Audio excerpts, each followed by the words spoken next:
beloved, Boss Mike, Cervera. Yung impeachment lab. Yan, mga kababayan, panibagong impeachment versus, Sara Duterte. Sigurado na. Yan, mga kababayan.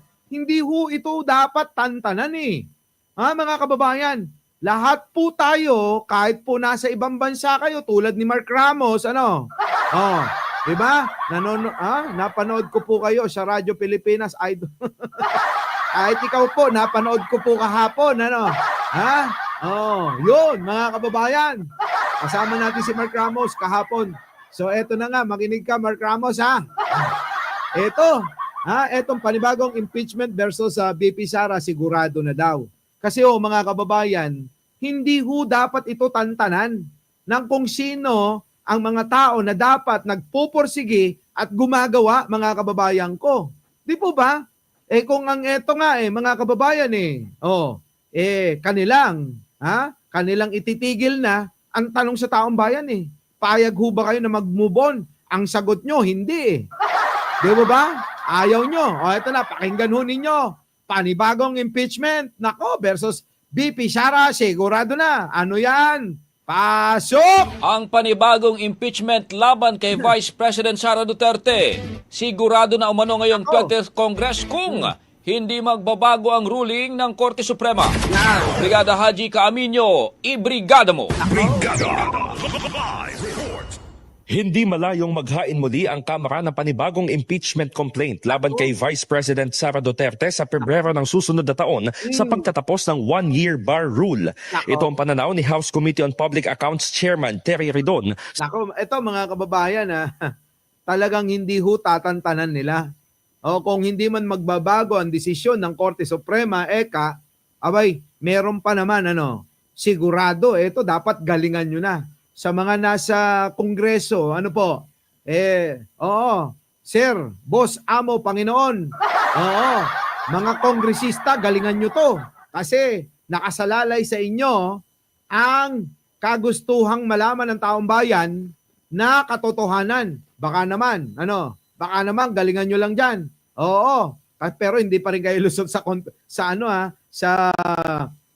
flood control, Yung pondo ng flood control, hahanapin pa rin namin sa inyo. Ngayon, ito.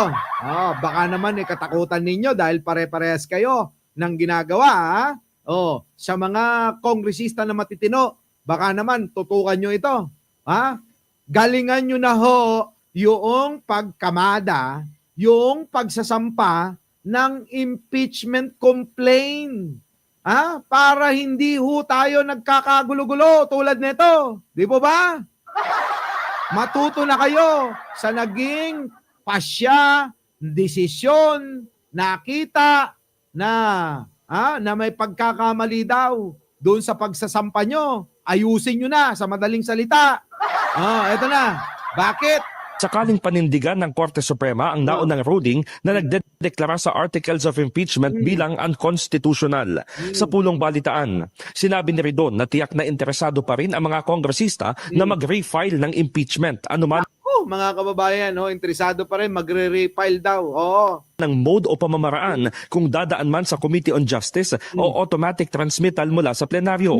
Well, on the impeachment articles, confidential funds, and the death threats against high officials, I think we will have to wait for Feb to refile that. Kasi, what are we going to do? Do another proceedings at the level of good government and whichever committee, parang tapos na ho tayo dun Umabot na tayo impeachment Di ba? At very clear naman na po yung mga facts na nakuha na po ron. So, I guess the next step po talaga dyan is to just refile it by Feb 2026 pagka hindi reconsider po yung Korte Suprema. Ay, ganun na talaga, mga kababayan. So at least, hindi sila nawalan ng gana. Di po ba? Baka nga ho, mas lalong nag-init tong mga kongresista. Baka mas lalo hong nag-init, mga kababayan, itong mga kongresista. Tuloy.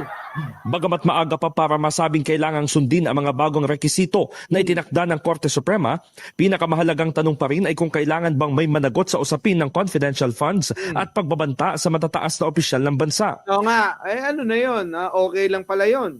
So ngayon mga kababayan, natapik nga namin sa Radyo Pilipinas ito na baka lahat na no?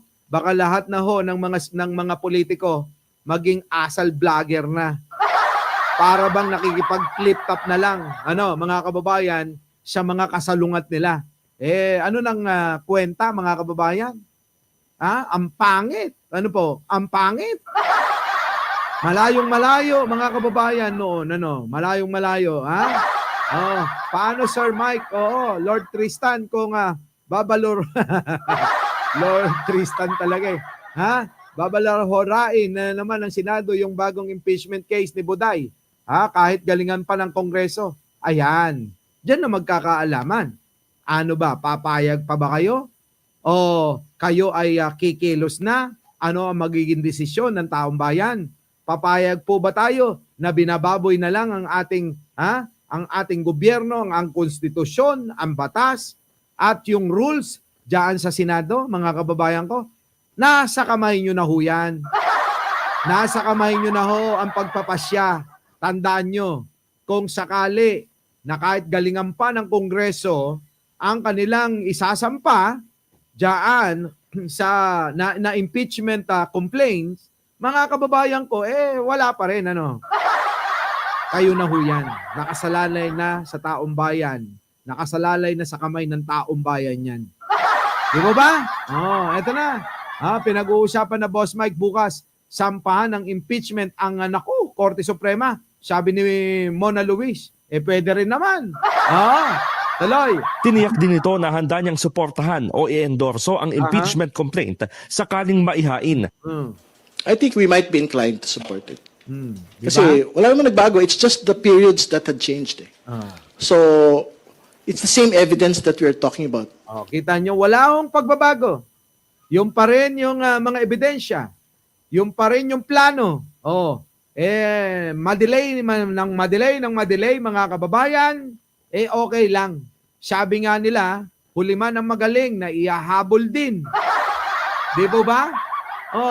Yan po etong mga pinagtatanggol, mga kababayan, ng mga kampo, yung mga nandiyan dyan sa kabilang panig. Itong mga senador na kumakampi kay Sara, hindi man lang nila naiisip, mga kababayan, ang kapal ng mukha ni Sara. Kita nyo si Sara, anong ginagawa? Pasyal-pasyal lang. Pasyal-pasyal lang. Tapos mga kababayan, pag-uwi, siya pa may ganang magtanong, Bongbong Marcos, anong nagawa mo? Kapal lang mukha talaga, Antindi, Biruin ninyo, si Sara Duterte, ang ginagawa, pasyal dito, pasyal doon, kasama yung Alipores, ginagastos ang pera ng taong bayan, tapos mga kababayan, habang naninira sa harapan ng mga ilan, ng mga OFW nating kababayan, mga kababayan, nagtatanong pa siya, anong nagawa ni Bongbong Marcos, Eka? Kita niyo ang kapal ng mukha? Siya itong pasyal-pasyal lang gamit ang pera ng bayan. Siya pa may ganang magtanong kung anong ginagawa ni Pangulong Bongbong. Ibang klase. Eto na. Pasok. Tuloy natin. Not the period. So, as soon as we reach that point, if it is the House leadership's wisdom that another impeachment complaint should be filed within the new rules and new reality under the Supreme Court decision, if they do not reconsider, I think it is something that we are in fact inclined to support. Inaasahan naman ni Ridon na kung kakatigan ng kataas-taasang hukuman ang motion for reconsideration ng Kamara, tatalima ang Senado dahil sila na mismo ang gumigiit na mahalagang igalang ang High Tribunal. Yan, mga kababayan. Di ba natalakay natin nung mga nakarang araw na ang naging sangkalan netong mga senador na bumoto ng yes para ma-archive yung pong impeachment trial, mga kababayan, ang sinangkalan nila yung Korte Suprema. Yun ang desisyon ng Korte Suprema. Ano pa, sino ba naman tayo na mga mambabatas na susuway? Kita nyo mga kababayan? Ngayon, ang tanong, kung sakaling mabaliktad ba, susunod sila?